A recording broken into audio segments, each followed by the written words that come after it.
Mi nombre es Pablo Sánchez. Encontré su canal por casualidad a inicio de año. Desde entonces no me pierdo ningún video.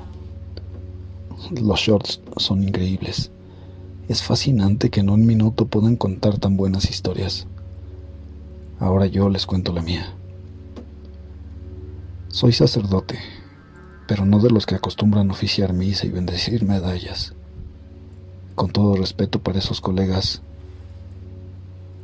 yo me encargo de cosas más bizarras, si es que así se les puede decir. Cuando yo estaba empezando a ser educado, o creo que aplica más decir entrenado para realizar exorcismos, se me dijo que tenía que limpiar un lugar, un sitio que tenía un historial negro en cuanto a sucesos malos.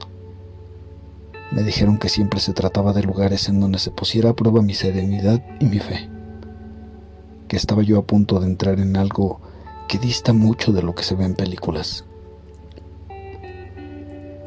Entonces el obispo de mi ciudad me contactó. Me dijo que un auto pasaría por mí antes de las 10 de la noche.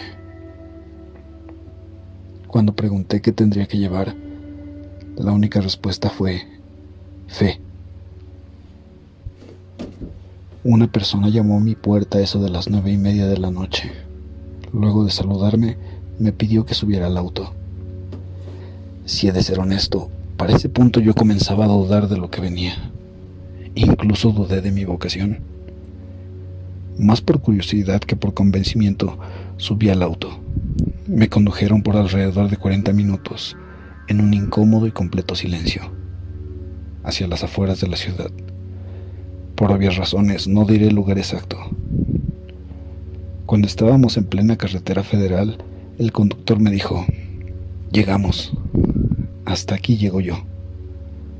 Abrió la puerta y tuve que bajar. Sin decir alguna sola palabra, se fue. El nerviosismo se hizo presente. Estaba yo en medio de la nada, completamente solo, sin alguna instrucción, incluso sin señal de teléfono. Di unas cuantas vueltas de lado a lado de la carretera. Curiosamente, ni un auto se acercó al lugar. Luego de unos 20 minutos comencé a escuchar unos pasos. Inicialmente pensé que estaba en peligro, pero luego de analizar la situación, comprendí que nadie llegaría hasta ahí a pie. Así que afiné mis sentidos y entre la oscuridad comencé a ver una silueta. Solo había dos opciones. Eso que venía me daría alguna instrucción, o probablemente era el ser del más allá, y yo estaba justo en el sitio que debía limpiar. Se me presentó una persona mayor y me dijo: ¿estás listo para lo que viene? Yo, sin conocerlo, solo le contesté que sí. Comenzamos a caminar, y de repente me llevó a un bosque muy oscuro y aterrador. Llegamos a un camino que llevaba a una casa en medio de la nada. Antes de llegar se empezaron a escuchar sonidos que después se convirtieron en lamentos y advertencias. Yo con miedo seguí caminando hasta que llegamos a esa cabaña. Ya adentro, ahí fue lo horrible. Miré que había cuerpos de niños mutilados, regados por varias partes. Niños llorando, aterrorizados y pidiendo ayuda. Yo solo de verlo quería llorar y estaba paralizado. De repente mi piel se erizó y el anciano empezó a decirme: ¿ya estás listo? Yo le decía: ¿listo para qué? Él me respondió: es hora de que salves a estos niños y sus almas. Le dije: ¿y yo cómo? Si tengo miedo. Tú sabrás qué hacer. Y después me dejó solo en ese lugar asqueroso. Caminé y traté de ayudar a los niños que miraba, pero me acercaba y desaparecían, mientras los demás pequeños solo decían desesperados y a media voz: ayúdame. Yo con más miedo me paralizaba, pero algo me decía: sigue caminando. La cabaña cada vez se hacía más grande, o al menos así lo sentía. Al llegar a un pasillo empecé a escuchar un gruñido muy feo y me dio mucho miedo. Pero a la vez veía a los niños y me armaba de valor, hasta que de repente la vi. Era la persona más repugnante que había visto. una anciana con piel de muerto y comiéndose un pedazo de carne. Nunca supe de qué. Y empecé a temblar, y esa cosa se me acercó y empezó a gritarme. Yo solo me congelé. Entonces esa cosa, persona, no sé cómo describirlo, me agarró del cuello con sus dos manos y me levantó con una fuerza muy grande y empezó a ahorcarme. Cuando ya estaba a punto de rendirme, no sé si fue un delirio o un último vistazo a la realidad, se me presentó el anciano y me dijo: «Tú puedes, defiéndete». Y empecé a rezar y rezar. Fue lo único que se me ocurrió. Y esa cosa empezó a retorcerse. Me encajó sus uñas grandísimas en mi pecho, pero seguí luchando y logré soltarme. Ahí fue donde entendí que podía vencerlo. Me armé de valor y empecé a golpearla con lo que podía. Solo le decía: «Padre nuestro que estás en el cielo, santificado sea tu nombre». Y seguí hasta que terminé la oración. Y de repente, como iba ganándole, se empezaron a presentar todos esos niños juntos y me daban más fuerzas y más ganas de golpearlo, hasta que uno de ellos me dio algo parecido a una espada y me dijo: «Termínalo». Y eso hice. En un solo movimiento le corté la cabeza y solo rodó y se escuchó un ruido y un lamento aterrador. Enseguida empezaron a irse niño por niño diciéndome gracias. Yo salí caminando de ahí y justo cuando estaba afuera había 5 cosas más como eso que estaba dentro. Me vieron y corrieron. Se subieron a los árboles y empezaron a gritar: «Venganza sobre el blanco, venganza sobre el blanco». Y se esfumaron. Luego de unos minutos llegó el anciano y me dijo: «Bienvenido a este mundo. Ya empezaron tus enfrentamientos. Hay que prepararte para lo que viene». De pronto se me nubló todo y desperté tirado en el piso, en la calle de mi casa. De ahí en adelante he tenido muchas experiencias paranormales y he visto cosas que nadie más ha visto. No sé por qué me pasó esto. No sé si a todos quienes nos preparan de este modo hayan pasado por algo así. Esto pertenece a la Iglesia Católica, pero no me gusta platicarlo. Hasta ahora, con ustedes. Espero más adelante poder contarles alguna otra experiencia. Saludos, Hugo, y creo que tu canal tiene un estupendo futuro. Hasta pronto. Buenas noches, amigos de Pueblos y Leyendas. Los invitamos a suscribirse al canal, a activar la campanita y a darle like a este y a todos los videos. Si tienen una historia que quieran compartir con nosotros, pueden enviarla al correo pueblosyleyendasterror@gmail.com. Nos dará mucho gusto que se comuniquen con nosotros. Vamos con las historias. Hola. Lo que les voy a contar lamentablemente comenzó una noche de febrero del año pasado, cuando le celebrábamos a mi mamá su cumpleaños. Mi hermano Paco llevó a una muchacha de nombre Marta. Nos la presentó como su novia. A todos nos sorprendió. Había terminado un mes antes con una relación bastante tóxica, de años, y estaba aún superando esa etapa, y era lo que nosotros pensábamos. Pero nos dejó mudos minutos después. Mientras estábamos sentados, se levantó y pidió nuestra atención. Todos lo miramos mientras se hincaba y le proponía matrimonio. No sabíamos qué decir, tampoco qué hacer. Mis papás lo interpretaron como una situación que era demasiado apresurada. En lo personal, pensé que lo hacía por despecho, y supongo que los demás pensaban similar. En cuanto pudimos, hablamos en privado con él. Le hicimos notar nuestra forma de pensar. Sin embargo, nos decía que realmente estaba enamorado. Se molestó muchísimo, al grado de que se comportó hasta ofensivo, y sin despedirse se fueron. Intentamos continuar la velada, pero de la felicidad pasamos a la incertidumbre y a la preocupación. Se nos hizo tarde, y tuvimos que quedarnos algunos en la casa de mis padres. A la mañana siguiente, cuando quisimos calentar la comida, toda estaba echada a perder. Mi madre se persinó. La verdad, yo no creía en nada que tuviera que ver con lo paranormal, y tampoco era un suceso demasiado extraño como para suponer que ese era el motivo. Lo que sí tomamos en consideración es que la comida siempre estuvo en refrigeración. Al día siguiente mis padres limaron asperezas con Paco, a pesar de no aprobar totalmente la decisión de mi hermano y Marta. Les brindaron su apoyo en todo sentido y fuimos a pedir la mano de ella. Siempre mi familia ha sido muy tradicionalista, así que acudimos al domicilio ese mismo fin de semana, pero de inmediato notamos que algo no estaba bien.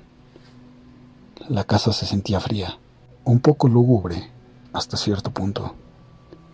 Eran Marta, sus padres y su hermano mayor, un joven muy educado y atento de nombre Eric, que de inmediato nos cayó bien. De hecho, fue el único que compartía nuestro pensar, que era demasiado prematura la boda. Pero Marta lo fulminó con la mirada en cuanto lo comentó, y no volvió a decir prácticamente nada esa noche. Fijaron la fecha de la boda para finales de julio, y aunque era pronto, lo que más molestó a mis padres fue que mi próxima cuñada no quería una boda por la iglesia. Aún así respetaron su decisión y nos retiramos después de cenar. Mi hija esa noche estuvo muy inquieta. Yo estaba de visita y a la mañana siguiente debía regresar a mi casa. Mi marido no me había acompañado por cuestiones migratorias, para serles franca, pero me marcó poquito después de las 7 de la mañana para decirme que había estado soñando horrible y que no dejara sola a la niña. No me dijo nada de lo que soñó, pero se notaba angustiado. Antes de despedirme, mi madre me comentó que mi papá había estado sintiéndose mal esa noche. No le había caído bien la cena, y a ella la cabeza no le dejaba de doler. La traté de tranquilizar diciéndole que regresaría a México en cuanto me fuera posible, pero ella me dijo que sentía que Marta le había hecho algo a mi hermano. En ese momento no quise que se siguiera sugestionando, y le dije que todo tenía una explicación, y tenía que ser razonable. Pero mi padre también me dejó entrever, antes de despedirme de él, que tampoco se le hacía normal toda esta situación.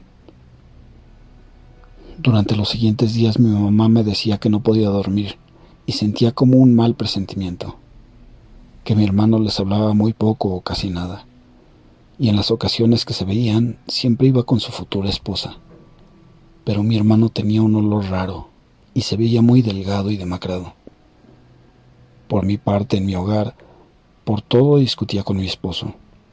Hasta empezamos a tener problemas económicos, al grado que tuve que pedirle a una tía que me cuidara a mi niña, para ponerme a trabajar porque no nos rendía nada el dinero. Y si no me enfermaba yo, era mi esposo o mi hija. Mis papás tampoco la pasaban bien.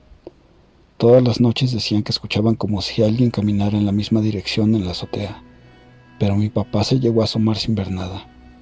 Ellos, más creyentes, habían regado agua bendita y prendieron veladoras, pero seguían teniendo las mismas manifestaciones que comenzaron a raíz de que Paco había llevado a la que sería su esposa.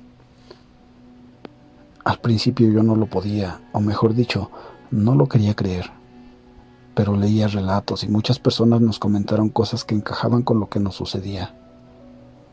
Le pedí a mi madre que buscara a quien ayudara a mi hermano a abrir los ojos y que nos alejara de esa mala mujer. Mi esposo antes tampoco creía en todo esto, pero desde esa noche que había soñado horrible, él decía que siempre escuchaba por la madrugada como una especie de gruñido que lo hacía despertar. Mi madre consultó con varias personas, y algunas coincidían en que mi hermano estaba trabajado. Lo tenían amarrado, y Marta era la responsable. Trataron de ayudarlo, pero solamente nos pedían cosas y dinero semana a semana, al grado que perdimos la esperanza de que nos ayudaran, porque mi hermano cada vez estaba más alejado de nosotros. Pero me dolía más ver a mis padres, angustiados, así que me armé de valor y confronté a Marta. Obviamente negó todo, y hasta nos hicimos de palabras. Me pidió que no la molestara más, o me iba a arrepentir. Esa misma tarde mi hermano me habló para decirme que no éramos bienvenidos en su boda, y menos si es que pensábamos tan mal de su futura esposa. Al otro día mi madre me habló para decirme que Luna, una perrita que le servía de compañía, había amanecido muerta. No sabía qué pensar. No sabía si era una advertencia de lo que podía pasarnos a nosotros. Como les había dicho, no era muy cercana a Dios, pero creo que todos cuando tenemos problemas fuertes recurrimos a Él, y así lo hice. Noche tras noche le pedí que nos alejara de esa mujer. Mis padres por su parte acudieron con algunos sacerdotes.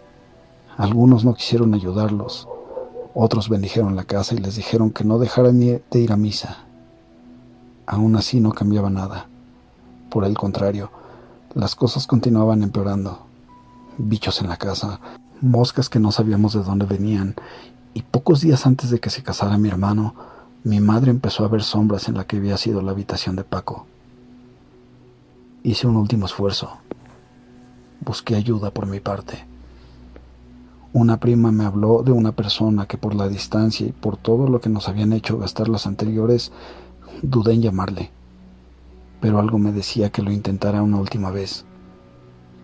Y créanme que no dejaré de agradecer a Dios porque finalmente pudimos salir de todo eso. Aunque fue increíble cómo se dieron las cosas a partir de esa llamada. Logré que me atendiera y me pidió que si me era posible le mandara a alguien con las cosas, con los materiales que iba a necesitar para poder ayudarnos, pero que si no era posible de igual forma nos ayudaría.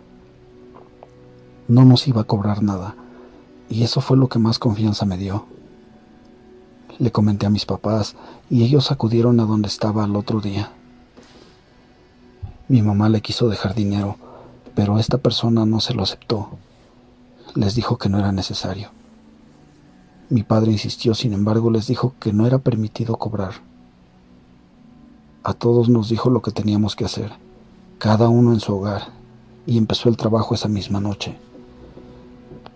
Estuvo en contacto dándonos indicaciones, y pocos días después toda la verdad salió a la luz. Tuve que escucharlo directamente para poderlo creer. Siempre pensé que si no era Marta, había sido su madre, por interés principalmente. Pero me quedé muda, conforme esta persona me iba diciendo cosas que realmente nadie le había dicho. Detalles tan personales de mi esposo, míos. Detalles que nos habían causado problemas, que ni a mis padres les dije. Cosas que me habían pasado en los últimos meses, cosas que de niños hicimos mi hermano y yo. Era imposible que él lo supiera. Así que cuando me dijo el origen de todo, lo intentaba asimilar, pero no había duda, y cada palabra se confirmó con el paso de los días. Eric, el hermano de Marta, el amable y atento, era gay. Estaba enamorado de mi hermano. Lo había conocido antes que Marta y se había obsesionado con él, al grado que pretendía alejarlo de nosotros para que estando en su casa pudiera cumplir con sus planes, y durante este proceso también había utilizado a su hermana para lograrlo. Había hecho un trabajo de brujería fuerte, que Paco llegó al grado de percibirnos como si lo odiáramos, como si nosotros le estuviéramos haciendo trabajos de brujería para que no fuera feliz, para ponerlo completamente en nuestra contra.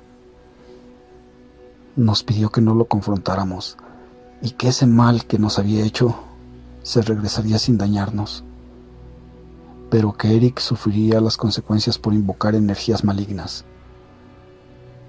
Nos pidió que cuando mi hermano nos hablara, le pidiéramos que nos llevara a su prometida a la casa de mis papás, que les dieran en la comida unas cosas que había preparado para sanarlos completamente, y que realmente no se amaban, y cada uno tomaría rumbos distintos, porque no estaban destinados a estar juntos, pero que serían felices al final de cuentas, cada uno por su lado. Les envió a mis padres un frasquito con una sustancia, que me dijo mi mamá que era de color azul, pero que al mezclarlo con la comida no sabía a nada, y se tornaba transparente. A mí me dijo que debía disculparme con los dos, para que no dudaran en acudir, y así lo hice. Me costó un poco de trabajo, les soy honesta, porque estaban renuentes, pero logré convencerlos y quedamos de vernos en casa de mis padres. Viajé a Nuevo Laredo, aunque no era necesario, pero necesitaba ver con mis ojos lo que sucedía. Pensé que las cosas quizás se iban a poner tensas, o que sucedería algo feo, pero ese día que fueron para ajustar supuestamente detalles de la boda y nuevamente aclarar las cosas, simplemente cenaron, estuvieron conviviendo y se retiraron entre risas. Mis padres y yo, la verdad, a pesar de que ellos también les habían dicho cosas muy personales, dudamos de cierta manera. Estaban súper contentos. Pensé que iban a discutir en plena comida, pero nada de eso pasó. O al menos eso es lo que esperábamos. Faltando 15 días para la boda, me marcó Paco, para decirme que se quería disculpar por haberse portado tan grosero conmigo, y que ya no se iba a casar con Marta, que habían decidido conocerse un poco más, porque no sentían lo mismo que en un principio, y no estaban seguros. Yo estaba feliz, aunque trataba de disimularlo, pero por dentro sabía que estaba hablando con mi hermano realmente, con quien peleaba cuando éramos niños, mi amigo, mi confidente. Era mi Paquito al fin. Saltaba de felicidad, y no porque sintiera algo malo contra Marta. Ella también había sido manipulada por su hermano. Las cosas que me habían dicho que pasarían se dieron, y sabía que la vida de mi hermano tomaría su verdadero curso. Intenté agradecerle a esa persona que nos ayudó, porque no solamente había salvado a mi hermano, sino a toda mi familia. Nunca más nos pasaron cosas en mi hogar o el de mis padres. Le llamé para intentar darle una gratificación, pero al igual que mis padres, me dijo que no era necesario, que diéramos gloria a Dios. En donde se encuentre, siempre rezo porque no le falte el pan en su mesa, un techo, y que Dios le dé fuerzas para seguir ayudando a la gente. Al final, Eric se metió en las drogas. Falleció de una sobredosis a principios de este año. Lo último que supe, al menos respecto a Marta, es que se fue a vivir a Durango junto con su familia. Y mi hermano apenas empezó una nueva relación, pero puedo decir que ahora sí está siendo feliz. No sé si llegue a casarse pronto, pero sé que cuando suceda, será realmente por amor. Muchas gracias por dejarme contar algo que quizás no sea tan espeluznante para muchos, pero nosotros que lo vivimos, sabemos que es algo que no le deseamos a nadie jamás. Dios los bendiga.